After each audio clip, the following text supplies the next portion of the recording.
Here is how to fix HVCI Enabled error in Valorant on Windows 10 or 11. First of all, click on the Windows Start icon and then go to Settings. If you don't see it, you can go ahead and search for Settings. Now tap on Update and Security. Then go to the section of Windows Security that is between Delivery Optimization and Files Backup.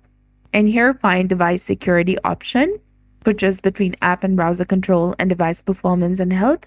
From the Device Security, select Core Isolation and make sure that the memory integrity is turned off.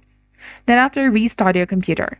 If that does not work, try enabling virtualization technology in your computer's BIOS.